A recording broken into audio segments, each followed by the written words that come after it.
Bem-vindo, você pode falar um pouquinho sobre isso, meu caro? Eu só quero que você me relembre o que foi que o Jarbas falou, por favor, para eu ir ao pé da Ele letra. falou, os caras estão falando de comunismo como se fosse uma coisa atual.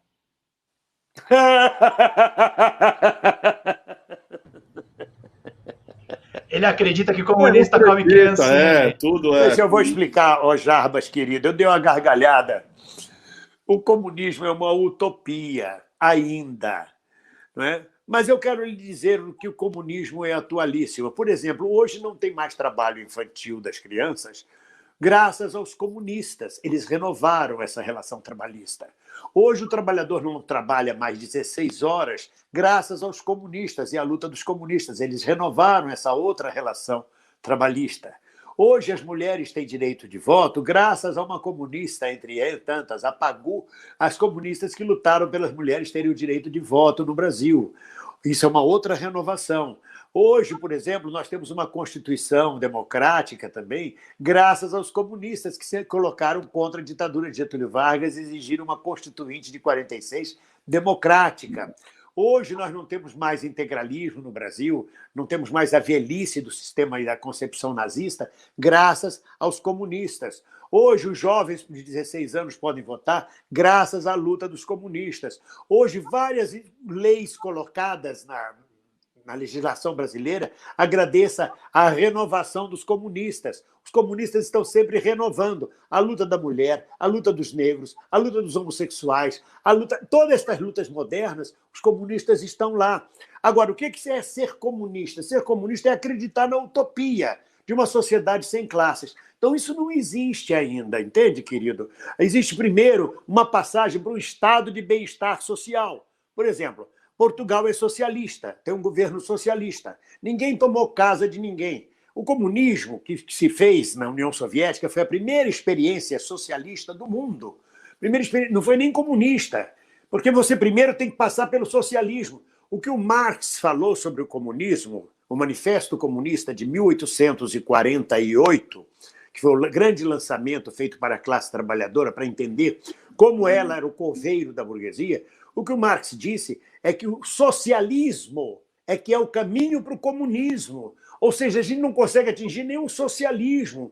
A China hoje tem uma experiência de Estado, de duas políticas. Ela permite a propriedade privada. É diferente da União Soviética, que não tinha experiência no setor. A União Soviética estatizou até sapateiro, até loja de sapateiro, até alfaiate foi estatizado.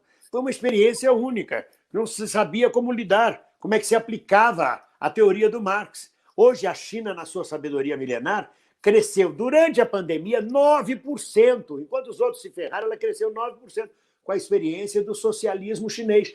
Mas primeiro você tem que estabelecer o socialismo em todo o planeta. O comunismo é a sociedade sem classe. É a cada um conforme sua necessidade, é cada um conforme o seu valor. Então é uma coisa que você vai ainda discutir, isso precisa de evoluir. Bote 1 século, 2 séculos para a gente chegar lá, ou mais até, para chegar ao comunismo. E talvez nunca chegue. O nome que vai ter isso não é necessariamente comunista, mas os comunistas saíram na frente no início do século XX no Brasil e no século XIX. Isso não quer dizer que estejam velhos. Eu, por exemplo, tenho 73 anos, sou do século passado, mas tenho minha mentalidade renovada.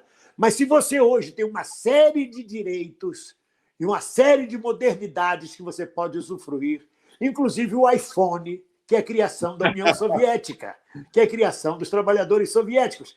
Se você hoje tem uma série de... que é produzido hoje pelos chineses, bem-vindo. Que é produzido hoje pelos chineses. Então, você tem uma série de privilégios, você agradeça aos velhos comunistas, aqueles que deram a sua vida de forma romântica, de forma heróica, para a transformação e renovação da sociedade. Como, por exemplo, a luta pelo aborto, que no Brasil virou uma questão religiosa e não uma questão de domínio do corpo. Quando o Bolsonaro diz que ninguém é obrigado a tomar vacina, ou seja, cada um é dono do seu corpo, por que cada um não é dono do seu corpo quando se trata do aborto? Por que a mulher não é dona do seu corpo quando se trata do aborto? Por que a sociedade machista de homens é que determina se ela pode abortar ou não? Por que o homem é que é dono do útero da mulher?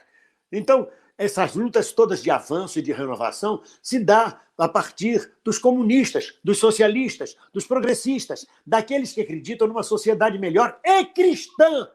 Porque o primeiro comunista do mundo que se tem notícia foi Jesus Cristo, que distribuiu pão para todo mundo igualmente, distribuiu peixe igualmente para todo mundo, que disse ao rico, que perguntou a ele, o que eu preciso para lhe seguir, para entrar no reino do céu? Ele falou, jogue fora a sua fortuna, jogue tudo fora e me siga. Ou seja, siga o pensamento do Cristo, do ungido. Ou seja, abra mão das suas propriedades. Então, o primeiro comunista, o Sermão da Montanha, que está lá no Novo Testamento, é um discurso profundamente socialista.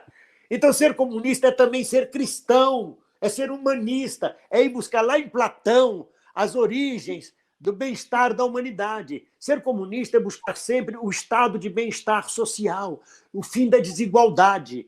É isso, querido, mas eu não posso lhe explicar, porque nós não temos tempo para ficar explicando toda a teoria, mas eu acho que eu fui muito claro em relação a isto, compreende? O capitalismo foi um grande progresso para a humanidade. O capitalismo trouxe benefícios fantásticos, mas ele já esgotou seu ciclo há muito tempo. A gente vive uma grande crise do capitalismo a nível mundial, ou seja, a crise do imperialismo, que traz cada vez mais morte, inclusive morte do planeta. Não é só a morte das pessoas humanas, não.